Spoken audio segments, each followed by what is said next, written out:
Bonjour à tous, je suis Karine Eloadin, pasteur de l'église adventiste du 7e jour. Et c'est toujours un plaisir pour moi de vous retrouver pour nos études hebdomadaires.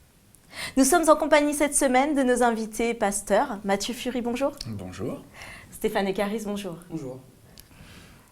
Nous entamons un trimestre sur le thème de Matthieu, le livre de Matthieu dans la Bible. Matthieu était un juif, certes, mais il crut en Jésus. Ce livre a certes en commun aussi certains thèmes, donc avec les évangiles de Marc, Luc et Jean.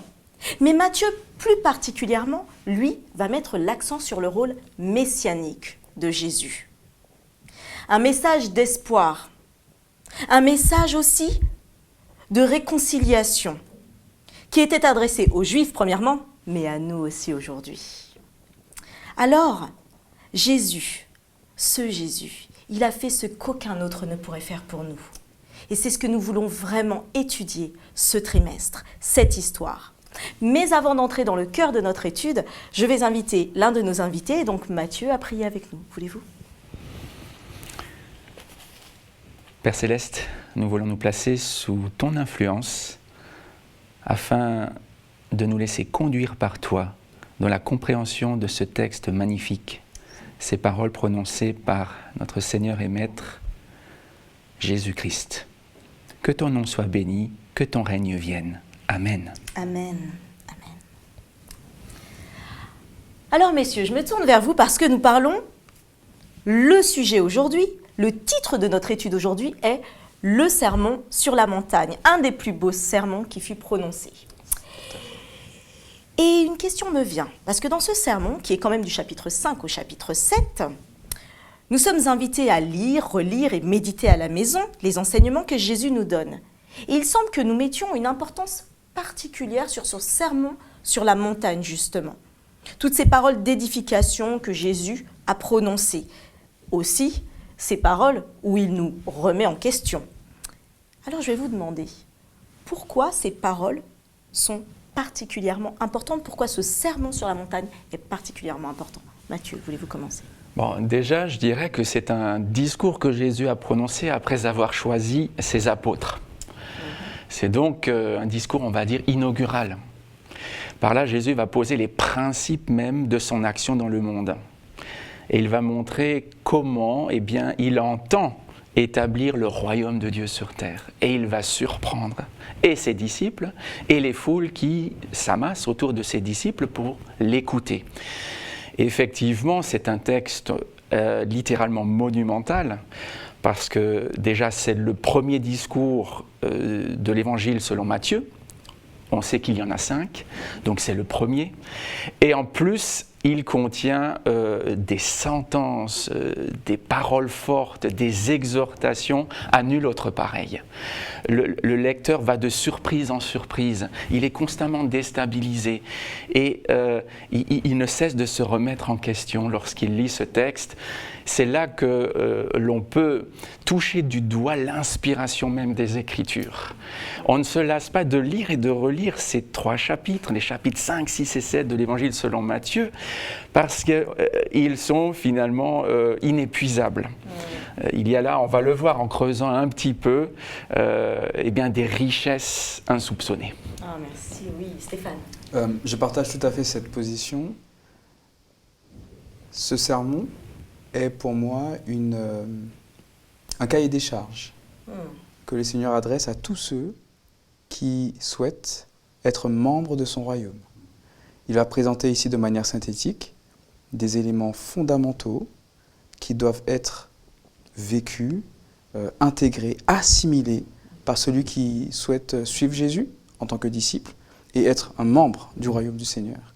C'est une invitation formidable parce que ça nous permet de voir à quel point le Seigneur a déjà réfléchi à ce qu'il considère comme étant une bonne nouvelle, à ce qu'il considère comme étant la solution pour nous. Et ça me permet de voir à quel point j'ai besoin de lui dans ma vie pour que ces principes-là puissent être mis en pratique. Eh bien, dis donc, ça promet pour cette étude déjà, merci. Alors justement, nous allons commencer. Matthieu chapitre 5. Matthieu chapitre 5. Dès le début, nous sommes interpellés par les premières exclamations de Jésus. Il commence son sermon et il va dire, à partir du verset 3, « Heureux les pauvres en esprit, car le royaume des cieux est à eux. Heureux les débonnaires, les bienveillants, les bons, car, heureux, car. » 9 fois cette proclamation, heureux, car. Heureux, dont le mot en grec est bien plus profond, car il veut dire béni. Une suprême bénédiction dès le début. Pourquoi Jésus enseigne-t-il sur de telles bénédictions? On peut dire qu'il commence fort. Oui. Il y a là ce qu'on appelle une accroche. D'emblée, Jésus accroche l'attention de ses auditeurs. Qu'est-ce qu'il est en train de nous dire là?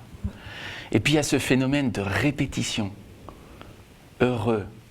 Chouraki a traduit par « en marche ». C'est vrai qu'on n'a pas l'équivalent français exact du terme grec. Mais Jésus invite finalement ses auditeurs à entrer dans sa vision du royaume. Et je peux dire qu'il met en place une locomotive sur des rails. Et c'est comme une locomotive. Et tout le reste, finalement, est tiré par cette locomotive. Et donc, on a là une invitation, finalement, à saisir le bonheur à bras-le-corps. Un encouragement pour tous, en plus. Oui, mais qu'est-ce que cherche l'être humain, finalement, au cours de son existence? Il cherche à être heureux. Oui, cet accomplissement. Et certains ont posé ce principe, à savoir que l'homme est constamment à la recherche du bonheur. Les philosophes ont réfléchi sur cette question. Comment l'homme va-t-il atteindre le bonheur? Et Jésus sait que les philosophes de son temps se posent également ces questions. Comment allons-nous atteindre le bonheur? Et donc, Jésus interpelle et les savants et les personnes simples, les hommes, les femmes, les enfants. Ils sont tous en quête de bonheur. Ah ouais, merci. Oui, Stéphane. Ici, Jésus est en Palestine et il s'adresse à des personnes qui sont considérées comme faibles d'esprit. La plupart des personnes ne savaient pas écrire à l'époque, ni même lire. Ce sont des personnes qui pleurent sous le joug romain. Ce sont des personnes qui peuvent être amenées à être dures. La faim est courante, la soif également. Ce sont des circonstances qui poussent à mettre des barrières, à peut-être avoir une attitude dure envers l'autre. Et Jésus utilise ce contexte et vient, comme tu le disais, mettre en place des notions nouvelles. Les gens sont scotchés. Oui. Ici, on se demande, mais qu'est-ce qui nous arrive? Le mot grec ici peut être traduit effectivement, comme tu l'as dit tout à l'heure, par « soyez bénis » et bénis dans toutes les dimensions de votre vie, spirituellement, matériellement, physiquement, émotionnellement. Le Seigneur vient reconnecter, à travers cet appel, l'humanité à ce qu'elle a perdu dans le Jardin d'Éden. C'est une invitation à revenir à cette... Et là, il nous prend tous à contre-pied en même temps, parce qu'il établit des paradoxes. Comment peut-on être heureux et pleurer en même temps? C'est ça, en fait. Comment être heureux et affamé? Comment peut-on être heureux et assoiffé, etc. Alors, oui, allez-y, Stéphane, continuez, bien sûr. Donc ici, effectivement, très belle interprétation. Ce qui pour nous est source de bonheur, est-ce la réalité? Est-ce que ma manière de rechercher le bonheur est la bonne manière? Et Jésus vient expliquer que la direction que vous prenez pour justement retrouver ce paradis perdu n'est pas la bonne. Moi, je vous donne la bonne direction. Suivez-moi. Tout à fait. Vous l'aviez dit aussi, Matthieu, c'est vrai que ce discours est vraiment prenant parce qu'il passe d'un sujet à l'autre et on est en suspense constamment. Et justement, à partir du verset 17, il y a ce qu'il semble être un changement de thème, donc des versets 17 à 20. Et on va surtout lire le verset 17. « Ne croyez pas que je sois venu pour abolir la loi ou les prophètes, car, je suis venu non pour abolir, mais pour accomplir. » Alors, ce verset, il est au cœur de nombreuses études et discussions d'ailleurs entre chrétiens, n'est-ce pas? Pouvez-vous expliquer à nos internautes l'importance et le point crucial de ce verset? Ne croyez pas que je sois venu pour abolir la loi ou les prophètes, je suis venu non pour abolir, mais pour accomplir. Je crois que Jésus, là, veut mettre les points sur les i.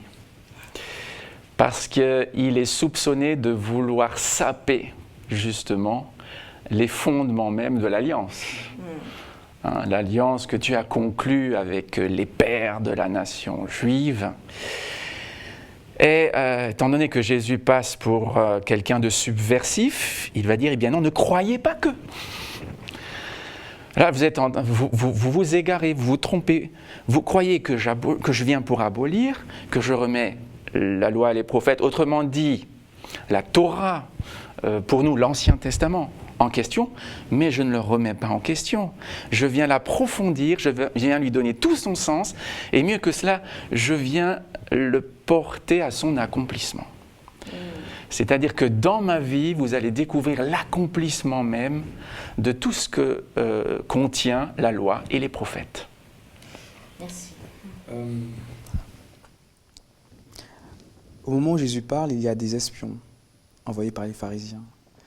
L'objectif est de casser ce jeune, un petit jeune de 30 ans qui vient avec ce discours nouveau et que tout le monde regarde comme étant un leader.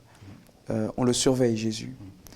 Et Jésus profite de ce moment-là pour expliquer, comme tu disais, qu'il est finalement l'accomplissement de tout ce qui suivait, tout ce qui a été transmis, enseigné depuis des générations et des générations, depuis Moïse. Jésus est venu mettre en relation la lettre de la loi et son esprit. On a l'impression que ce qu'il dit est tellement nouveau qu'il va à l'encontre finalement de ce que Dieu voudrait.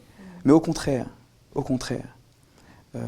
notre conception de ce que Dieu veut peut être parfois tellement erronée. Et Jésus vient justement remettre les choses dans l'ordre, les points sur les i, et nous permettre d'avoir la bonne vision. Faire une association entre la lettre de la loi et l'esprit qu'il y a derrière.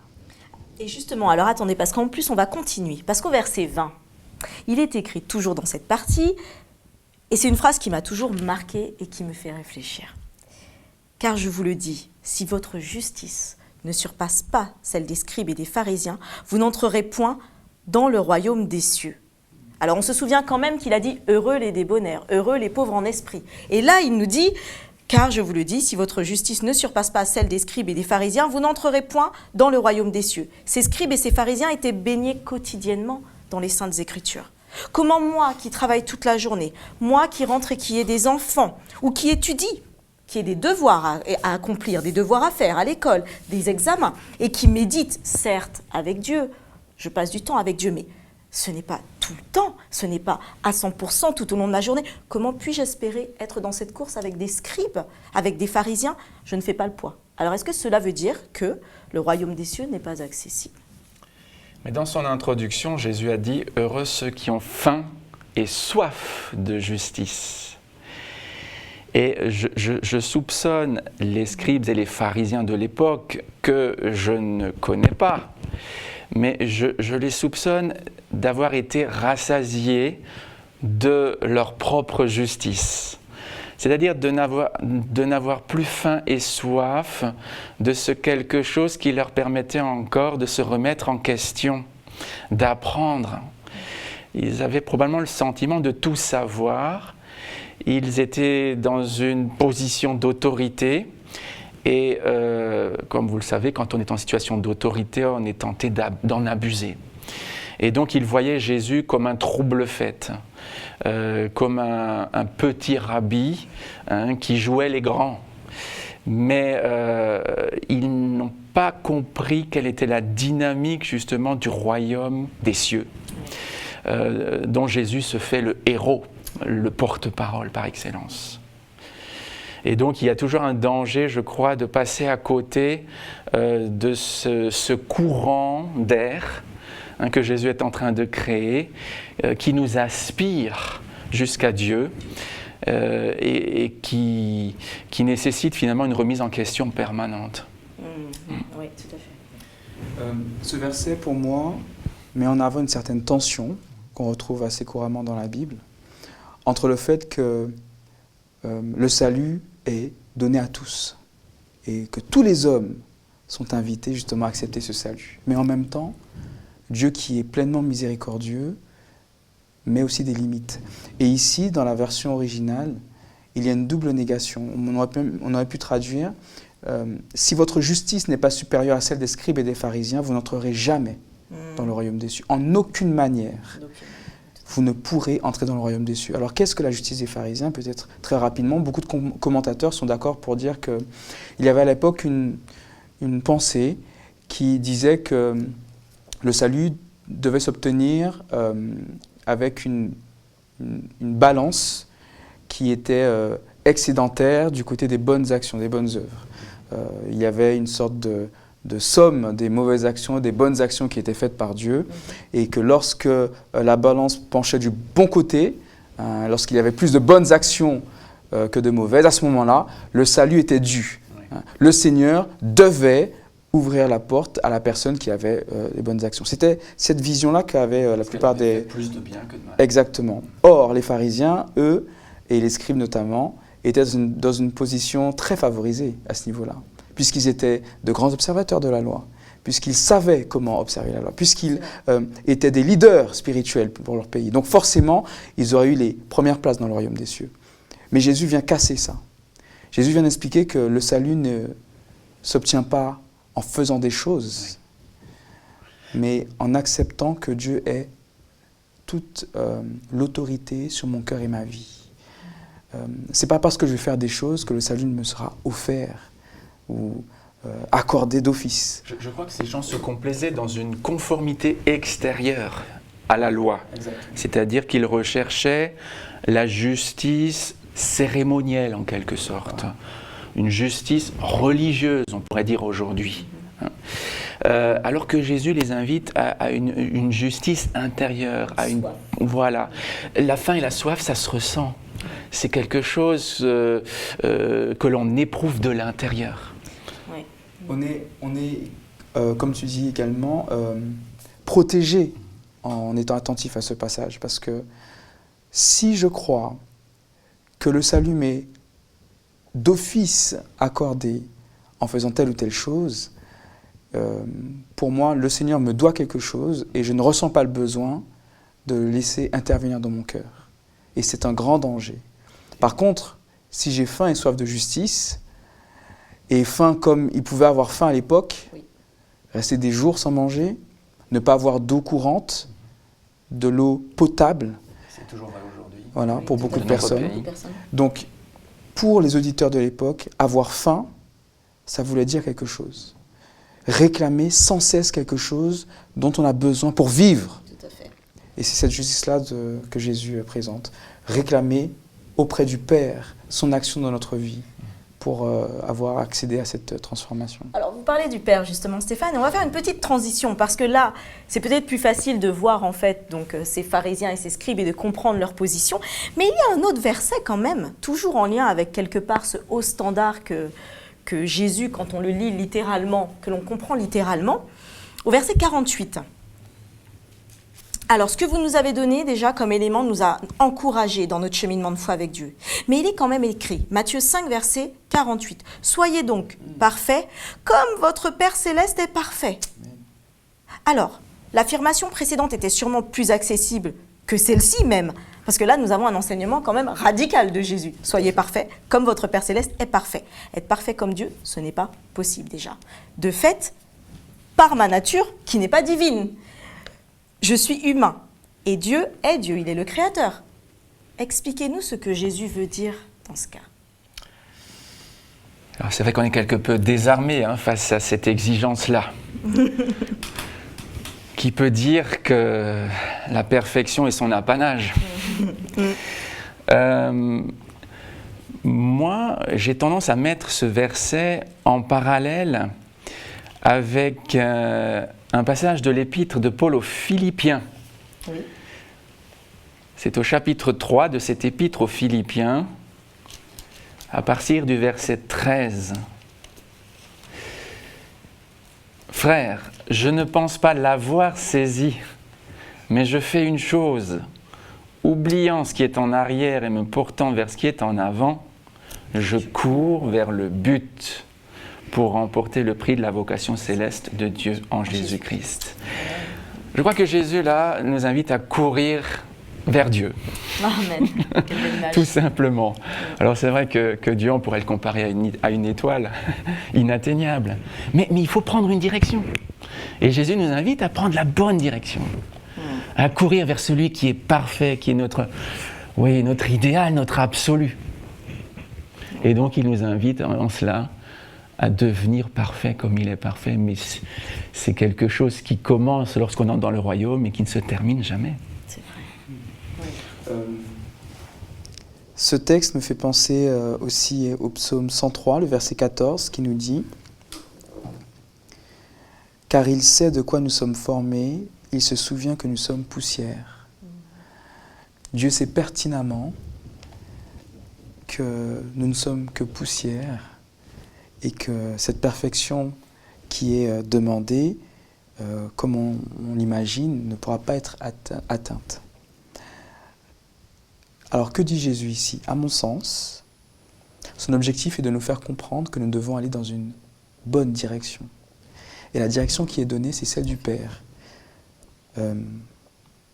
Au verset 45... Qui est amour, hein, le Père qui est amour. Tout à fait. Effectivement. Alors vous serez fils de votre Père qui est dans les cieux, car il fait lever son soleil sur les méchants et sur les bons, et il fait pleuvoir sur les justes et les injustes. Voilà la direction que Dieu donne à son amour, à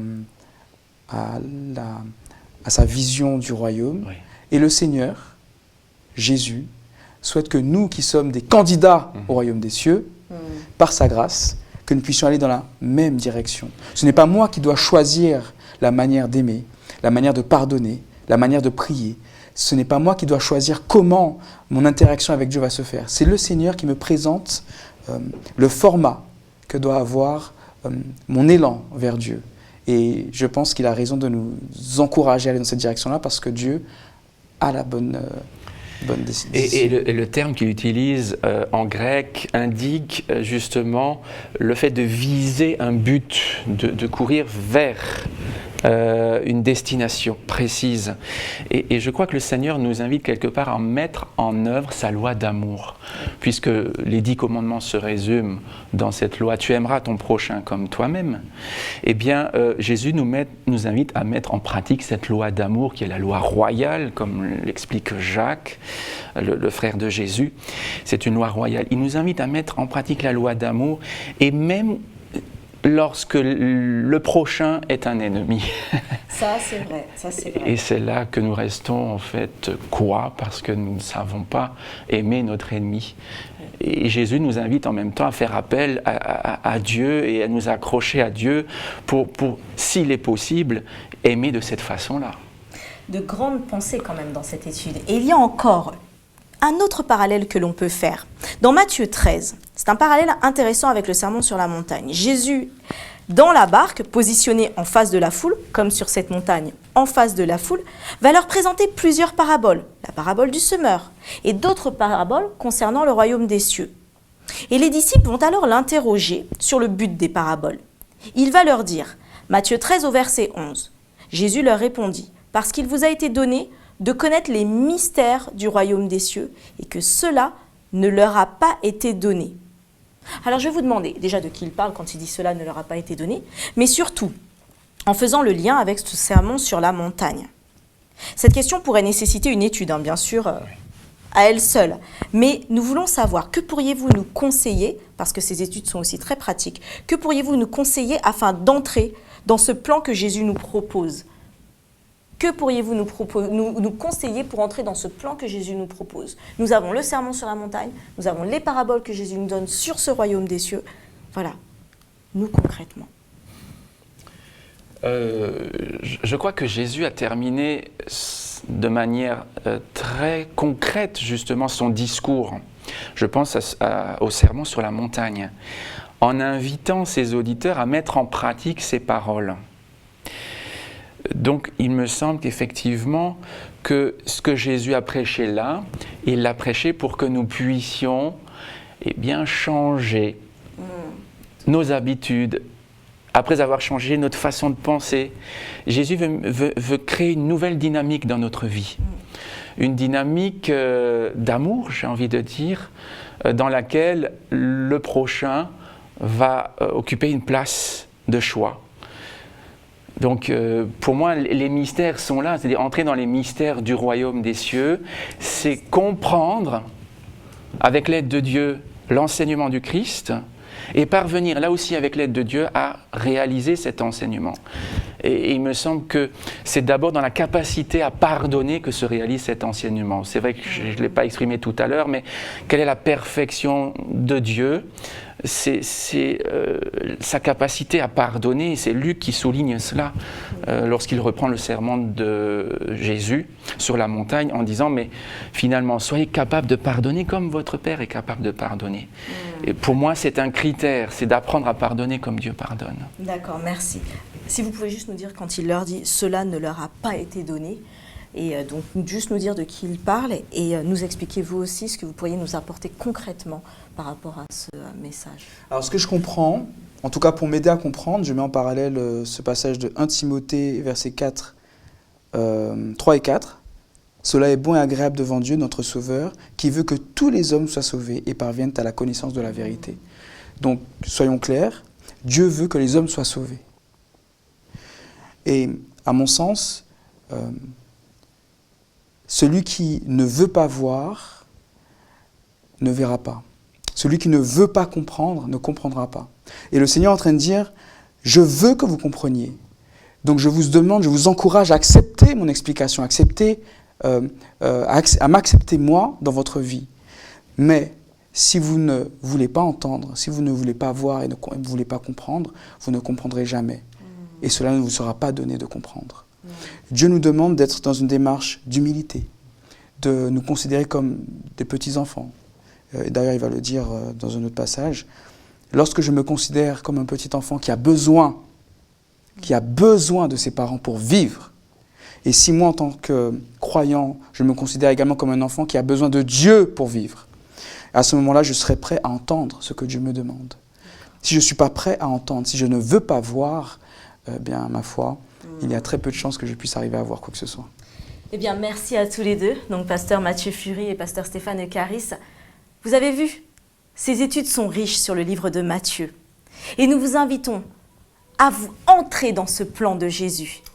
Il n'est pas difficile, il n'est pas si impossible. Les standards peuvent paraître élevés, mais non, au contraire, ils sont accessibles.